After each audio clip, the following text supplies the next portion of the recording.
नमस्कार मित्रांनो, मी उदय लाड पुन्हा एकदा स्वागत करतो आपल्या सर्वांचं आवडत्या यूट्यूब चॅनल शेती मित्र व्हिडिओ पाहणाऱ्या प्रत्येक शेतकरी मित्राचे आणि कास्तकार बांधवाचे आजच्या व्हिडिओमध्ये मनापासून खूप खूप स्वागत।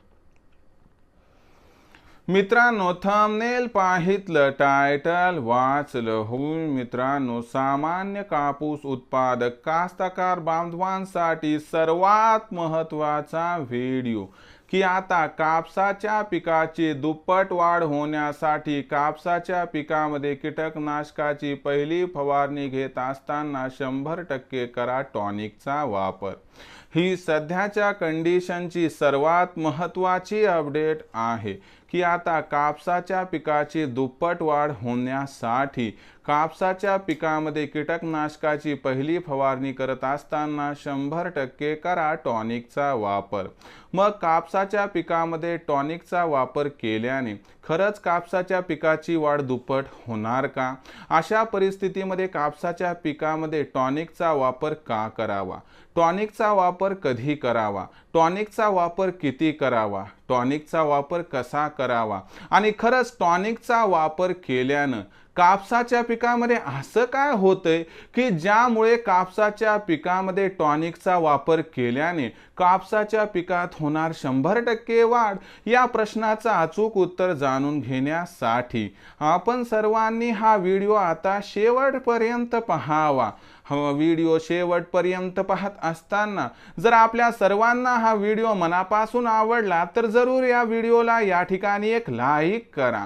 जास्तीत जास्त कास्तकार बांधवांपर्यंत हा व्हिडिओ पाठविण्यासाठी या व्हिडिओला या ठिकाणी जरूर शेअर करा। सबस्क्राइब करून जरूर नोटिफिकेशन बेलला ऑल करा, यामुळे येणारा प्रत्येक व्हिडिओ हा आपणास या ठिकाणी मिळत राहतो। तर बघा मित्रांनो, सामान्य कापूस उत्पादक कास्तकार बांधवांसाठी सर्वात महत्त्वाचा व्हिडिओ की आता कापसाच्या पिकाची दुप्पट वाढ होण्यासाठी कापसाच्या पिकामध्ये कीटकनाशकाची फवारणी करत असताना त्यासोबत 100% करा टॉनिकचा वापर। मग टॉनिकचा वापर का करावा, किती करावा, कधी करावा, कसा करावा, या प्रत्येक प्रश्नाचं आता उत्तर आपण सविस्तर घेऊया। बघा मित्रांनो, कापूस पिकाचा विचार केला तर कापसामध्ये आपण काय करत असतो, दोन पद्धतीने खत व्यवस्थापन करतो।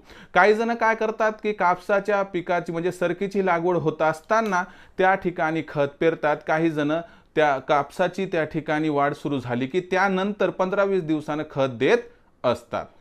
ह्या दोन्ही पारंपरिक पद्धती आहेत, पण आपल्याला एक गोष्ट या ठिकाणी माहीत असायला हवी की कापसाच्या पिकाला खत तुम्ही पेरून दिला किंवा 15-20 दिवसांनी जरी दिला तर खत दिलेल्या दिवसापासून जवळपास 45 ते 50 दिवसाला कापसाला मिळायला सुरुवात होत असते। म्हणजे विचार करा की आपण दिलेला खत जवळपास 2 महिन्याच्या आसपास कापसाच्या पिकाला मिळतो। म्हणजे या ठिकाणी कापसाच्या पिकाच्या वाढीसाठी आवश्यक असणारे कंटेंट त्याला कधी मिळतच नाहीत। त्यामुळे आपला कापूस हा बेभरोशी होतो आणि म्हणावी तशी वाढ या ठिकाणी आपणास मिळत नाही। मग अशा परिस्थितीमध्ये जेव्हा आपण कापसाच्या पिकामध्ये 25 ते 35 दिवसाचं कापसाचं पीक असताना फवारणी घेतो ना कीटकनाशकाची, तेव्हा आवर्जून आपण टॉनिकचा वापर करावा।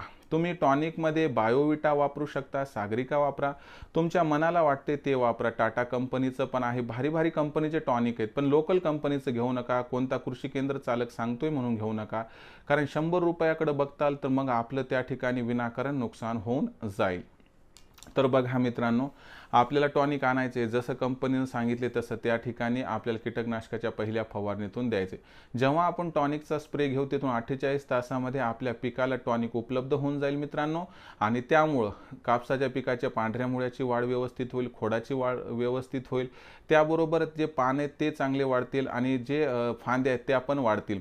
यामुळे कापसाच्या पिकाची दुप्पट वाढ होण्यासाठी या टॉनिकची मदत होईल। आणि यामुळे काय होईल मित्रांनो, जो एक आपला प्रयत्न आहे की यावर्षी आपल्याला एकरी 20 क्विंटल पर्यंत कापूस उत्पादन न्यायचं आहे, तर त्याला कुठेतरी आपण गवसणी घालू शकतो। म्हणून लक्षात घ्या मित्रांनो, न विसरता कापसाच्या पहिल्या फवारणीमध्ये आता आपण 100% करा या ठिकाणी टॉनिकचा वापर। कधी काही अडचणी आल्या तर कृपया कमेंट सेक्शनमध्ये लिहून कळवा. येणाऱ्या व्हिडिओच्या माध्यमातून 100% सोल्युशन करण्याचा प्रामाणिक प्रयत्न मी करत राहील. आवडला असणार हा व्हिडिओ तात्काळ लाईक करा. सामान्य कास्तकार बांधवांपर्यंत पाठवण्यासाठी शेअर करा. सबस्क्राईब करून जरूर नोटिफिकेशन बेलला ऑल करा. यामुळे येणारा प्रत्येक व्हिडिओ हा आपणास या ठिकाणी मिळत राहतो. तर मित्रांनो, अशाच एका नवीन व्हिडिओसह मी आपला मित्र उदय लाड आपल्या सर्वांचे आवडते यूट्यूब चॅनल शेती मित्रावर मिळत राहील. तोपर्यंत माझ्या प्रत्येक शेतकरी मित्राचे आणि कास्तकार बांधवाचे आजच्या व्हिडिओमध्ये मनापासून पुन्हा एकदा खूप खूप आभार.